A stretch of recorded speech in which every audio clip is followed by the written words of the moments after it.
เขามาทางนี้นำเคยจนเปียกหมดโอ้ถุง20,000เอาถุงนึงก็ได้เอาถุงนึงก็ได้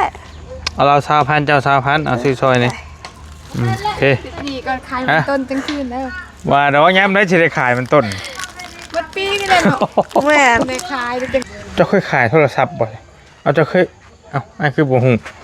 โดนเลยเด้เคยอยู่หั่นประมาณ4ฮอดปีนึงคือกันเอ้าเว้าไปดีเลยบัดนี้อันนี้เจ้าเคยเว้าบ่ว่าน้ำชุ่มไม้บ่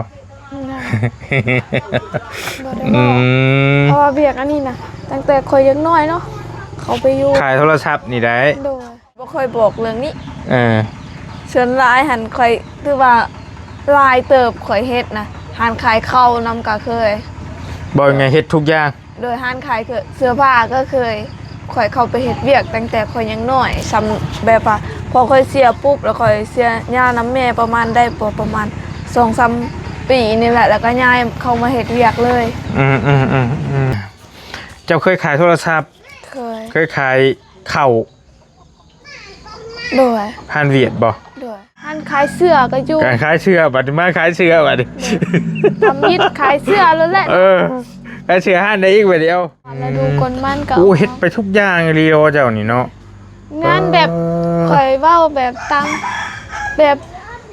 ไปแบบอยู่ไซดีข่อยไปอยู่หั่นไปเบิดเลยถูกต้องแล้วใบไปน้ำกินไปน้ำทางนี้ก็ได้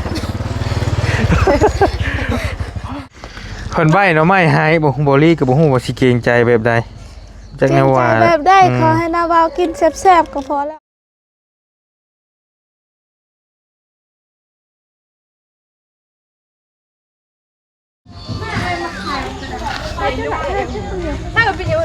มีบ่ของเจ้าไม่อยากจะเต็กเป็น iPhone เด้บ้า iPhone แล้วเห็นของดีแม่นบ่บ้านเท่านี่ถือว่าป๊บเลยiPhone ธรรมดาบ่มีมัน11นี่โฟวินบ่ฮะแกสบายดีได้น้องเด้อทั้งสองสาวพวกนี้กำลังย่างมาพอดีดอกไม้มาอีกว่าสิต้มแต่ตอนเที่ยงฝนตกเป็นได้เฮือนเจ้าฝนตกฮะส่งไปหายแล้วมันไปอยู่เบิ่งหาเป็นได้ฝนตกเฮือนนี่ได้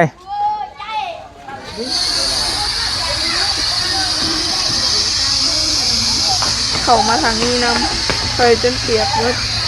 โอ้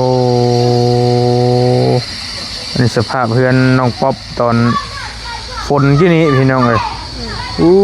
ขนาดนั้นเลยเหรอเปียกบ่เลยแม่นบ่ฮะยังเดือดแต่น้อยเดียวถ่ายไว้ซำนี้เพราะว่าก็ยานฟ้าห้องนั่นแหละบ่เกี่ยวยังจะโบดบินไว้กันจบมันบอกแม่ก็บอกว่าอย่าดิ้นยาวดิ้นเจ้าเข้า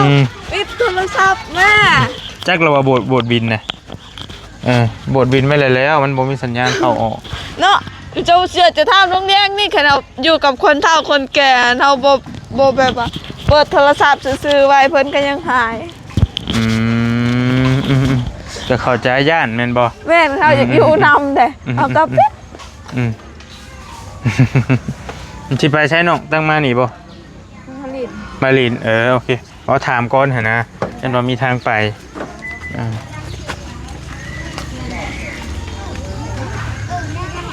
มีบ่หมกพริกมีแต่ว่ามีน้ำไม้ฮะยังก็มีหมักพริกแล้วก็มียังก็มีน้ำไม้แต่บ่มีหมกพริกเดี๋ยวต้มถาอ้ายอยู่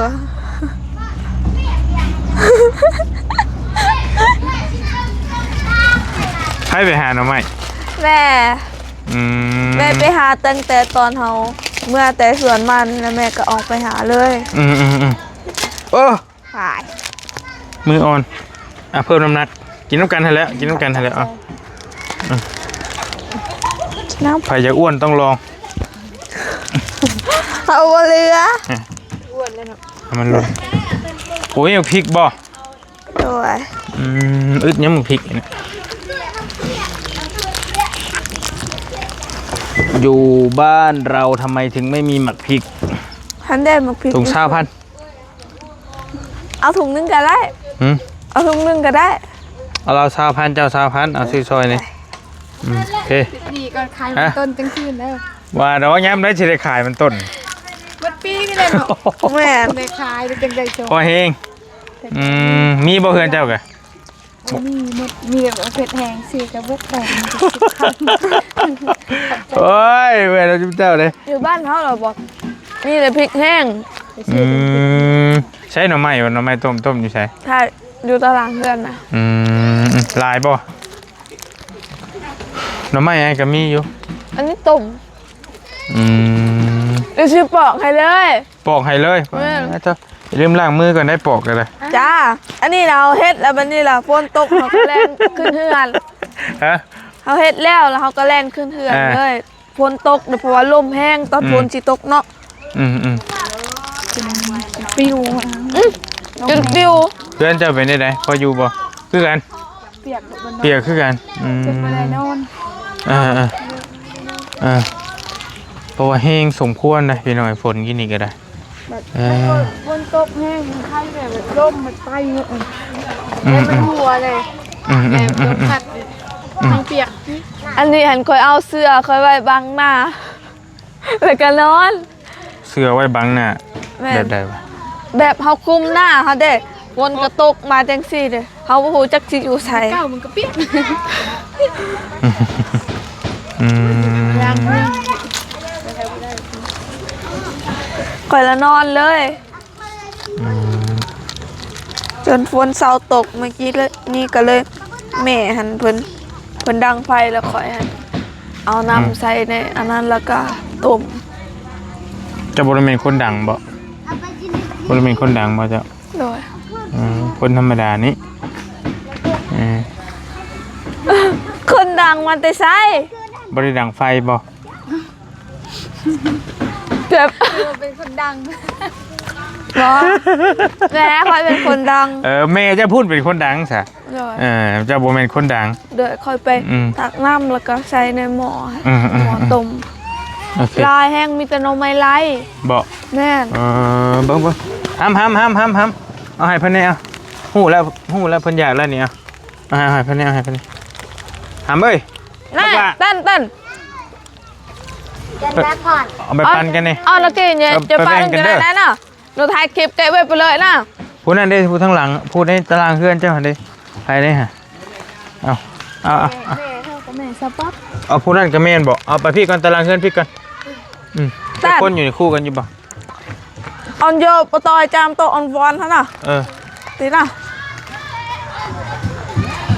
ตู้เจ้าได้เอาก็เปียกนี่เด้อเปียกข้างนอกก็สิดอกเอาไปให้ย่าเจ้านี่เราเห็นยังกินฮะชิว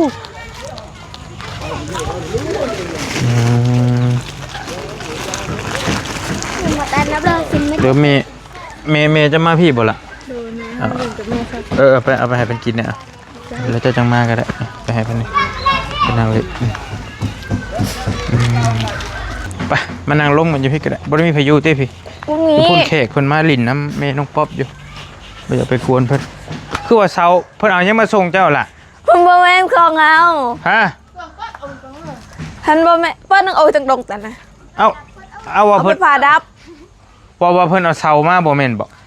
บ่แม่ บ่ น ได้มีเสาบ่ เสาเขายังบ่ทันได้เอามาเปลี่ยน เพิ่นเข้ามาพิดเฮือนบ่ แม่น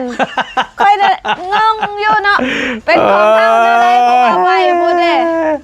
โอ้ยกระบาบกระบาบกระบ่เอานำมาดีกว่าอ้ายดีกว่าเพิ่นเอาเสามาเปลี่ยนให้ซั่นดอก บ่ดีเด้อที่บ่เอาลงใหม่เขาเจ้าหั่น กำลังสิเอาลงแม่นบ่ จะบอกเขาบอกว่าเป็นยังเสร็จหาหมูแล้วบ่แล้วเพิ่นเสร็จหาหมูเพิ่นนำแล้วเพิ่นบอกว่า บ่แม่น ไม่น้องป๊อบบ่นี่เขาบอกว่าบ่แม่น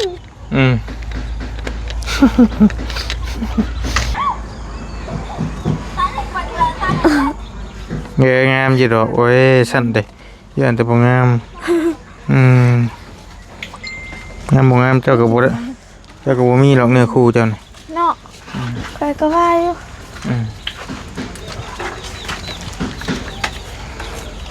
ยังนอนอยู่นี่อยู่บ่ โดย จะคน ตายจากคน4 คน กับน้อง กับลูกนาบา กับหมอฮัมนี่บ่ โดย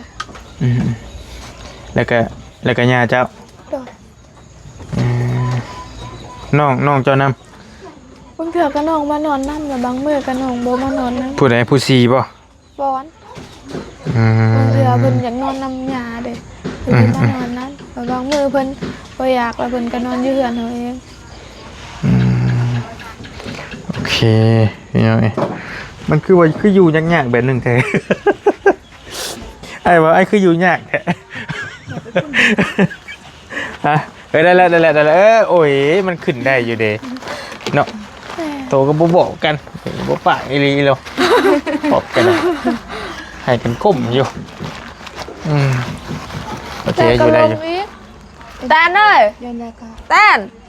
อาจารย์จือกันน่ะ ผู้ได้บัตร เรบัตอ่ะ ได้แล้วได้แล้ว ได้แล้วบ่ เดี๋ยวมันสิขึ้นมันสิกลัวหรือเปล่าอีกได้แล้วนางได้แล้วพอแล้วได้แล้วพอแล้วจ้ะพอแล้ว โดย อืม ฝักพริกคือชีวิตจิตใจกันขาดไปก็ใช้กับหน่อไม้บ่ได้จุดเด้ ฮะกำลังลอยๆอยู่ฟังบ่ทัน เนาะ ใช้หน่อไม้อะมาหน่อไม้ต้มอยู่ใช้ สิกินได้บ่ ฮะ แต่ว่าสิเอาเมื่อ อยู่ใช้ ยังต้มอยู่ให้พอดีสุกเลยเดี๋ยว กำลังพดบ่เห็นพดก่อนบ่ แม่พูดแล้วแต่ว่าให้น้ำพันลงก่อนนั่นบ่ ให้น้ำมันลงก่อน โดย เสาคมมัน แม่จึงให้เซาคมเด้ อืม จืดก่อน อืม สิปอกให้เลย ว่าดอกบ่ปานนั้นติ อ๋ออลิสิปอกให้เลย อืม เนาะ ตู้เราเห็นยังกินเถอะนะ แกงหน่อไม้ แกงหน่อไม้คือกันทางนี้ก็ได้ แม่น แกงหน่อไม้บ่ตู้ โดย แกงหน่อไม้กินคือกัน นี่คือกับเพื่อนน้องเลี้ยงกันหน่อไม้ บ่ตามีแต่หน่อไม้เบิดเลยว่าแซ่บแล้วอาหารแซ่บแล้ว หน่อไม้เป็นรักเลยเนาะ นี่เจ็บกระเพาะเด้ เป็นกระเพาะบ่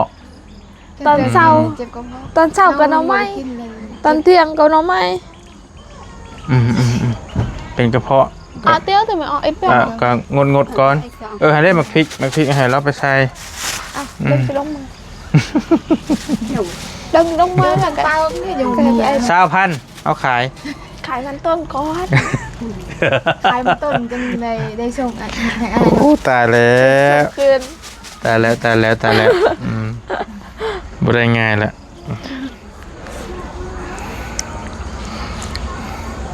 เอาสัญญาณก็บ่หายเลยบัดนี้เฮ้ย เอาหายได้บ่ แล้วจ้อย ไม่เห็นนี่เนี่ยตายแล้ว มันบ่มีเลย ม มันตัดไปเลย บัดทีบัดแดนแล้วบัดนี้ไปรักได้สิได้บัดนี้ ไม่ง่าย เพราะว่าลมแห้งเมื่อกี้นี่เด้ ก็ยาเพลง ไอเขามาอยู่นี่เราบอกตอนฝนตกหั่นน่ะเขา อ มา ยู่บ้านดง อยู่บ้านดงลมคือกันบ่ คือกันหึมคือ ยั กั ง น ก็ยา อันนี้ลมแท้ลมว่าเคยกำนองคอยจนย่านน่ะ แต่ว่า เป็นตัวตูปูไม่อ่ะปันคาโรกับไอ้อะไรกาอันเปาตึงไหนจะกาลวงก็ดอกจอกแล้วเรียบชี้เยอะอันไหนถึงไม่อ่ะ มีสิปิ้วเพิ่ม อ๋อแซ่บก็เลยนะ ว่า ดอกตียาตึงไหนไม่อ่ะเดินนะ แล้วก็น้ำไม่ดอกตึงเชื่อ thế là bạn แล้วว่าจะไปใส่ น้าบ่าวบ่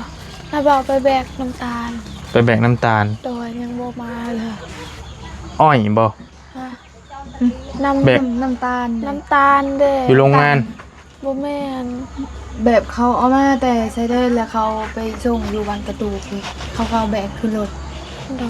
ไปรับจ้างแบกน้ำตาลเอาว่าง่ายๆก็ได้ยังไงมื้อนั้นก็เห็นเพิ่นมาเหมือนวันอาทิตย์มาร่วมที่บ่ โดย วันอาทิตย์ต้องได้มาร่วม โดย เป็นยังไงอันนี้นางอยู่เพื่อนนาบ่าวแล้วนาบ่าวอีกผู้หนึงนะ แม่ นาบ่าวที่ถือว่าเป็นจุดกำเนิดที่ก็ว่าได้พี่น้องไอ้เนาะคือกำเนิดอันน่ะน้องป๊อปเฮานี่แหละที่ลูกเราเสียน้องผู้นั้นบ่น้องผู้ทั้งหลังหั่นบ่ เสียฮะ โอแมนน้องอีกผู้หนึ่ง มีเป็นน้องอีกผู้หนึงอีก โดยเป็นผู้ที่3เด้ อืมอืมอืมอันนี้เนี่ยคือทั้งหลังน้องเลี้ยงหันเป็นหม่องนอนน้องป๊อปหลายคนอาจจะยังบ่ฮู้นี่ โดย ยังซอกๆหันอยู่ในพิมพ์ๆนั่นแหละ โดย เออเออเห็นแล้วไงเพื่อนน้องเลี้ยงกับหลังคาบาลีไปเยี่ยมเธอยังคือเก่าบ่เนาะ เก่า ยังคือเก่าอยู่อืมเป็นย่ามได้ชิมุงหันวางแผนกันไว้กับครอบครัว บ่ได้มีวางแผนนั้นก็บ่ได้มีเงินค่ะ บ่ได้มีเงินซ้ ขนาดสิกินเขาวยังไม่ได้อีกเลยมีแต่ไปเชียร์หยาเด้ ำบ่อีหลีนะ บอกเลย อื บอกเลย ม ตัว เขาเจ้าก็ได้ซื้อเอาคือกันเขาก็ได้ มีแต่บ่ได้มีเงินเด้แน่มีแต่ซื้อเขาวเจ้าโตใส่หา ซื้อข้าวเจ้าเอาข้าวเวียดโต10 โลให้แมันบ่ แม่ แม่นบ่วะ ส่วนหลายเห็นแต่ข้าวเท่านั้นแหละเดี๋ยวนี้อื เขา ม เอากินเลย น้องเจ้าไปใส่คือบ่ค่อยเห็น แล้วไปเฮียนอยู่ไปเวียงจันทน์เราแบบ หา ไปเสื้อพระเจ้าเลยแบบไปเฮียนแบบพอเฒ่าเฮาเป็นอะไรเราเสียแล้วเราให้ไปเฮียนอยู่นั่นก็หน่อยเราก็มา อื เฮียน ม เขาให้ไปเฮียนแต่บ่ได้เสียเงิน เฮียนให้ฮู้เลยแบบเฮาซุเฮาแบบเสื้อพระเจ้าเลย จ้า มันก็เป็นแบบนั้น แต่ว่าอยู่เวียงจันทน์พุทธ โดย เออ เขามีอาจารย์อยู่นั่นเลยแบบคนอยู่ละเขาก็มีเสื้อพระเจ้าเลยเขาให้เฮียนเขาให้ความรู้อย่างอันนี้เฮียนหลาย เรียนพระคัมภีร์นำแน่ แบบคัมภีร์นะ โดยเฮียนฟรีพร้อม โดย โอเคเพราะว่าเคยไปเยี่ยมน้องเพิ่นเทื่อนึงแล้วเห็นก็ได้คุยกับน้องหละเพิ่นนั่นแหละเทื่อเดียวพอลีก็แล้วก็จ้อยแล้วบ่ได้พยายามเลย โดย เป็นหยังตบยุงนี่คือยิ้มใช่ไหมจะเคยสัญญาหยังไว้บ่เคยเว่าหยังไว้บ่คือเบิ่งคอย โดย บ่ โอ้กับไอ้พันเดี๋ยวบอกว่าสิมาตบยุงแล้วโดยลืมแล้วพอดียังมาถึงตัวยุง เออเพิ่นเคยว่าไว้ว่าเพิ่นสิบ่ฆ่ายุงเด้มัน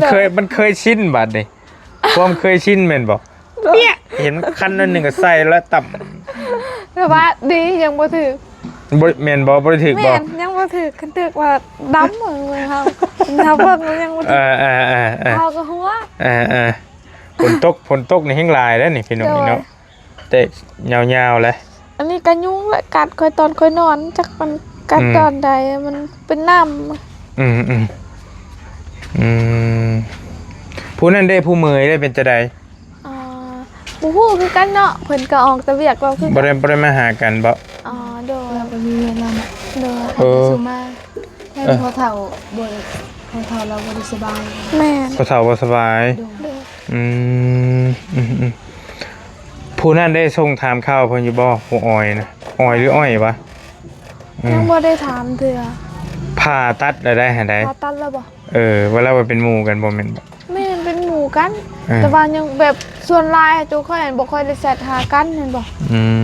ม แซดหากันแบบ เดินมาหนึ่ง ค่อยกับ จะฮู้จักกันที่เลี้ยงกับจักที่ มันจักอยู่ เขาแซดหากัน เรา หั่น บ่สบาย 2-3 ปีห้ากับปีหนึงนี่เฮาก็ห้าก็เจอกันช่วงแบบซื้อดินหั่นแหละพร้อมหน้าพร้อมตาถือว่าเป็นหมู่ กับบ่ไงบ่ได้สนิทกันบ่ได้สนิทกันเพราะบันได โดยเพราะว่าโดนแล้วได้ออกจากเวียกว่าแบบต่างคนต่างไปเฮ็ดเวียกนำแน่ ตะกี้เจะเฮ็ดเวียกนํกัน แม่นเฮ็ดเวียกนำกันอยู่เฮือนเดียวกันเลย อยู่ไส อยู่บ้านดงมีหานโทรศัพท์ เจ้าเคยขายโทรศัพท์บ่เอาเจ้าเคยอ้ายคือบ่ฮู้ โดนแล้วเด้อเคยอยู่หันประมาณสิฮอดปีหนึงคือกัน เอ้าเว้าไปเลยบัดนี้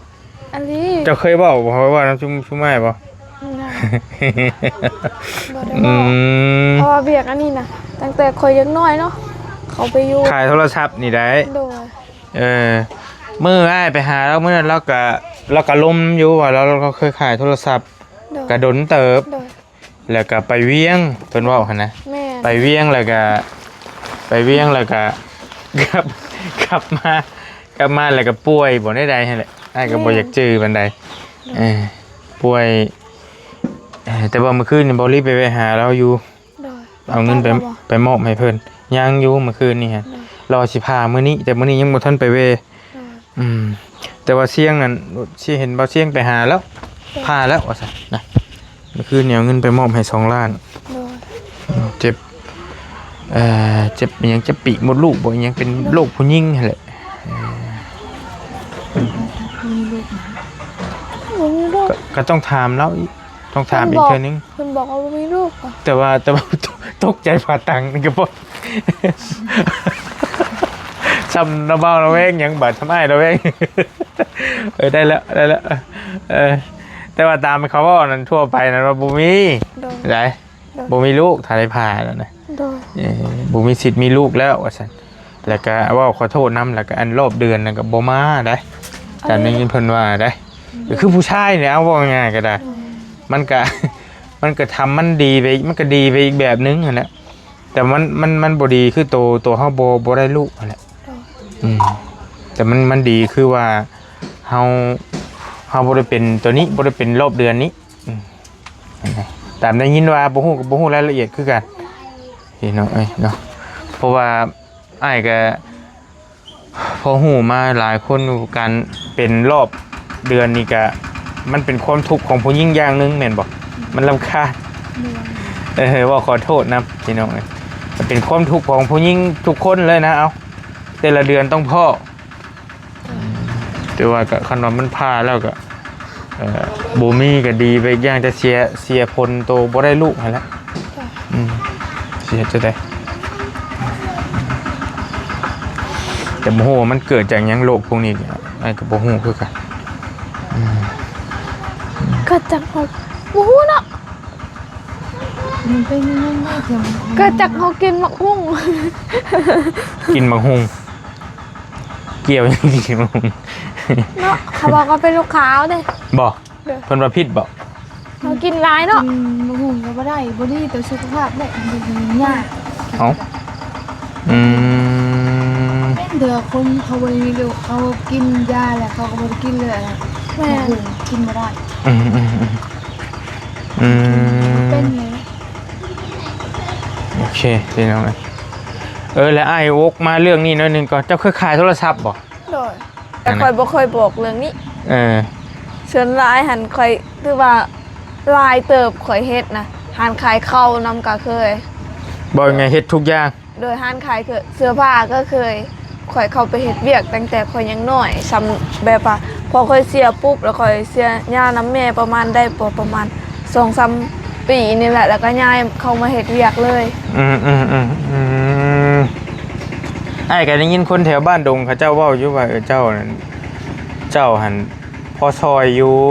เจ้าดูมันตามเขาเจ้าว่านะก็บ่ฮู้คือกันเนาะ เออ ไปรับ บ่ จ้างเขาเจ้าเนาะ เขาเจ้าก็อาจจะได้เห็นเจ้าไปเฮ็ดเวียกเฮ็ดงานแหละ โดย แถวบ้านดงนั่นแหละเพิ่นเห็นหั่นนะเพิ่นก็เล่าสู่ฟังอยู่ว่าน้องมันก็พอซอยอยู่ว่าซั่นน้องสู่ชีวิตหั่นนะเจ้าเคยขายโทรศัพท์เคยขายข้าว โดย ผ่านเวียดบ่ โดย โทรศัพท์นี่ก็เป็นคนเวียดคือกัน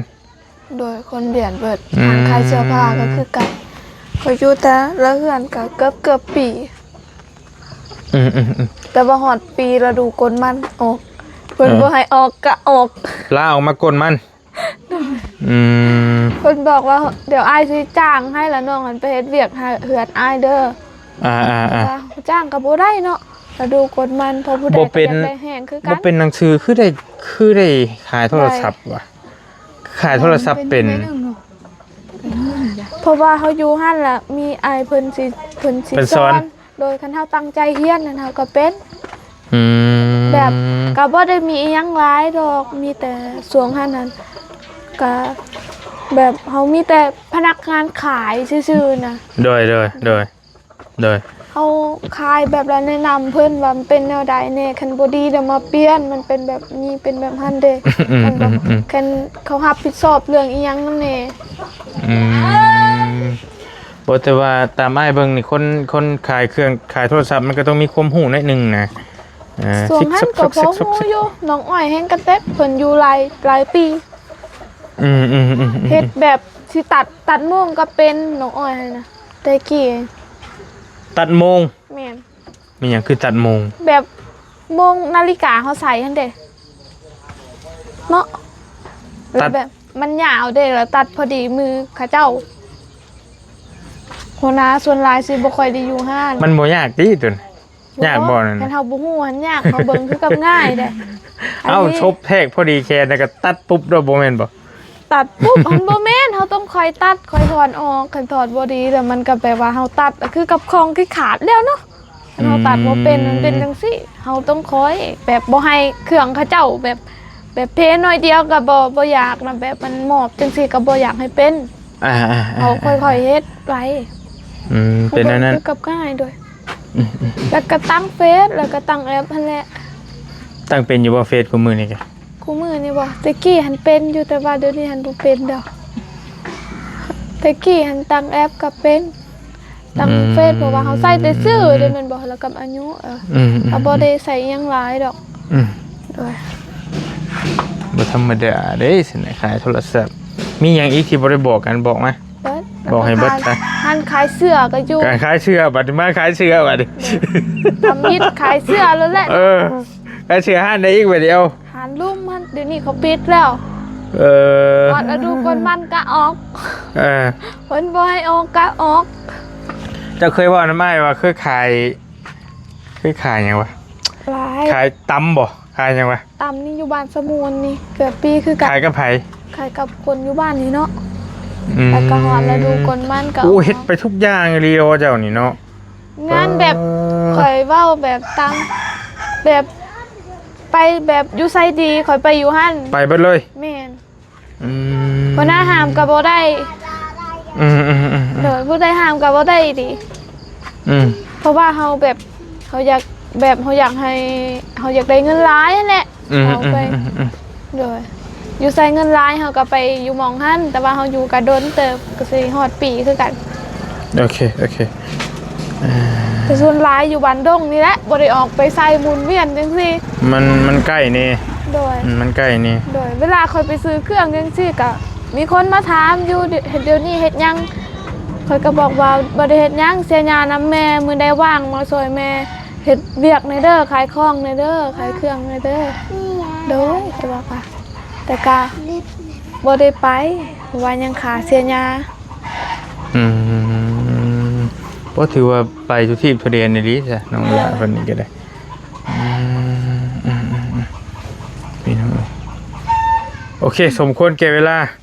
พี่น้องเดี๋ยวสิไปหาสัญญาณในบอลลี่ก็ได้ โดย โอ้ ไป ดึ เอา ง หน้ำใหม่ก่อนเด้อ ฮะ ไปเอาหน้ำใหม่ก่อน เอาหน่อไม้ นั่งรวกันอยู่นี่ก่อนเด้อ ฮะ นั่งรวมกับน้องเดียงก่อนก็ได้เดี๋ยวค่อยไปเอาหน้ำใหม่ให้ บ่เจ็บหรอกบ่เจ็บเอาอยู่พุ่นก็ได้ไป ไป ไปทำกันก็ได้ไปไปขึ้นป้อพุ่นก็ได้ไปเดี๋ยวไอ้ก็สิเอาอันนี้ไปฝาก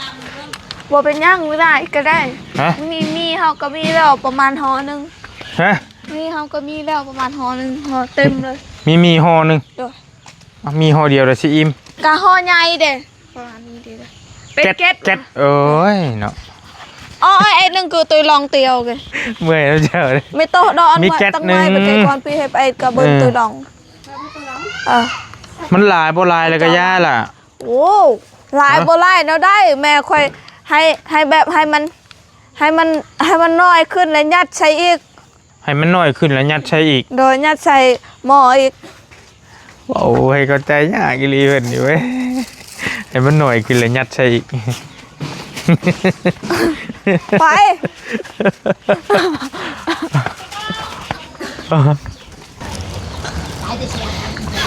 อ๋อหลายอีหลีบ่ ขึ้นหน้ากระดาษ โอ้น้ำไม่ไล่ใช่บ่ฮะ แม่น อุ้ยเยอะ แต่ว่าหน่อไม้ไล่น้อยหน่อไม้บงนี่แหละใหญ่ไอ้เห็น บ่ ใหญ่ๆไป พอแล้วน้อง ว่า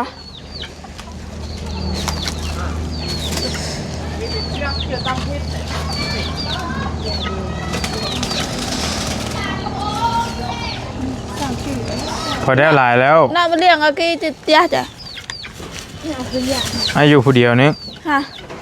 ให้กินผู้เดียว แม่นบ่ อย่าเอาหลาย กิน มา เลยนะ จะครึ่งหนึ่งพอ พอแล้ว พอย่าง เบิ่งให้เลี้ยงแซ่บป่ะชิมดูเจ้าให้แล้วชิมเป็นจะได้เลี้ยงชิม ไอ้แต่ว่ามันน้อยเด้เดี๋ยวน้องปอกให้ก่อนเด้อ โอ้ยป่านนั่นบ่เจ้า ป่าน กัน นั้นแหละเฮาเวลาเฮาขายของให้เฮาค่ะ ฮะมันยังบ่จืดใช่ โอ้ย มันยังเป็นสีนี่อยู่ หาย อืม หายกินหน่อไม้คมแล้วบัดนี้ คมนะกินได้บ่มีปัญหา แม่นบ่ อืมอืม ลุงเรืองเอาซอยนะ ให้เจ้า ไอ้แต่ว่า ขอบใจ หัวน้อยเด้ โต้ยกินคือกัน จะต้องลอง เราถามว่ากินเขียดบอกกินคือกันอยู่บ้านนอกคอกหน้าคือกันแล้วบ้านเฮาก็ได้อยู่ในป่าในทงหน้าคือกัน กินกบ จานั่นแหละ บ่ยับจากชิโนออกไปประมาณ 6-7 ลักประมาณนั่นแหละอยู่บ้านนอกคือกัน บ่อยู่ใกล้ๆอยู่ใกล้ชิโน มันมานเด้อมันมานเราไปก้านเขียดนี่น้องน้ำบ่าวแล้วฝนตกมื้อนี้ก้านกบก้านเขียดแล้วพี่น้องถูกต้องแล้วใบไปน้ำกินไปน้ำทางนี้ก็ได้ ตาดีเนี่ย เพิ่น ดีไปยังเมืองนาบาวอยู่ โอ้กล้องจับอยู่เด้ออย่าเด้อเพิ่นใบเนาะไม่หายบ่ลี่กับบ่ฮู้ว่าสิเกรงใจแบบใดจักแนวว่า แบบได้ขอให้นาบาวกินแซ่บๆก็พอแล้ว น้าบ่าวแล้วได้บัดมาน้าบ่าวแล้วได้บัด ลืมเนาะ อ้ายก็ยังลืมบางทีเอิ้น ตัวเองนะบ่าว เอิ้นน้ำชัยเด้ชัยพาเว้าเด้ โดย ไปกับชัยเนี่ยเพิ่นเอิ้นน้าบ่าว โดยเป็นน้องเด้ก็สมควรแล้ว อ๋อคือเจ้าฮู้ว่าอ้ายบักนาวแตกอ้ายเว้าหั่นบ่หรือว่าจังได แน่เนาะกับเบิกอยู่ว่าเฮาขายยังเฮาก็ต้องบริการลูกค้าให้แบบว่าให้ถูกต้องกันนะเฮาบริการดีมื้อหน้าเพิ่นก็มาซื้ออีกหน่อไม้เฮาอันนี้ก็คือกันเนาะ บ่อันนี้อ้ายบ่ได้ซื้อ บ่ได้ซื้อก็คือกันเฮาเฮ็ดแบบด้วยความตั้งใจเนาะ ความหมายว่ามื้อหน้าข่อยสิได้อยากมาหาเจ้าอีกสิบ่ก็มาขอได้ใช่สิชิมนี่ยอดหนึง ตัวใดเด้ตัวขาวนี่ ขอบใจเด้อ ด้วย ล้างมืออยู่ติ อายล้างแล้วเนาะ เค็ม เสียใจพี่น้องเลย ไม่ได้ล้างมือแล้ววันนี้ แซ่บ แซ่บบ่ ก็บ่จำนำอะไรนี่นะ เนาะ อร่อยมาก แกงก็จะเสร็จเนาะ แม่น ใส่กบ โอ้มะนาวแตก เอ้าจับซื่อๆก็ตายแล้วเฮาสิเอาออกหมดบ่เอาแต่หัวบ่ให้อายนะ เห็นกับเจ้าแกะหน่อไม้แต่มันบ่ได้แต่เฮาเบิ่งเป็นเฮาแบบคนลุกนำหั่นนะพี่น้องมันซากะมัน เด้อ จะนึกออกบ่เรียงอ๋อ เอาให้ม่วนปอก แสดงว่าชุมเจ้าบ่ได้เป็นเลยซะ ได้ ไอ้เห็นกาบหน่อไม้มันแบบว่าขกแขกแล้วเฮาแบบ แบบเฮาน้อยๆจังซี่หั่นมันบ่เป็นเวลาเฮาซื้อมาขายเห็นแบบมันเป็นประมาณ4ซอบ5ซอบว่ะเวลาเฮาแบบยังบ่สุกเด้แล้วเฮาปอกจังซี่แล้วแบบนี่มันแบบมันออกเลยมันบาดเด้ เพราะว่าตัวเขาล่างอันนี้มันมีติดตรงนี้ แม่น มันบ่แม่นมันบอกบ่ถูกว่ะมันขนลุกมันแบบว่ามังนาวแตกเหงือกเงี้ยสิบอกได้ใดใช่คำแบบใด จ้า แค่เฮาจับก้อนหินมาถูกันเนี่ยนะ โดย แหวกแฉด เจ้าจะต้องบอก นึกโมกแล้วบัดพอแล้วได้แล้วโอ้เก่งใจเลย เห็นไอ้เก่งใจหลายต้องกินหลายๆเด้อ โอ้บดยีดอกทำหน่อไม้ เกิด จ้ะนะ มื้ออื่นสิไปหาอีก อืม โอ้อึดดอก บริการดีเลยอืม เวลาแม่ค่อยบอกว่าเป็นหย่างเจ้าคือถือครีมตลอดค่อยก็บอกกับแม่ค่อยว่าเห็นบอกเวลาเฮาไปขายผักขายหญ้าเฮาก็ยังเฮ็ดแบบงามๆให้เพิ่นมาซื้อ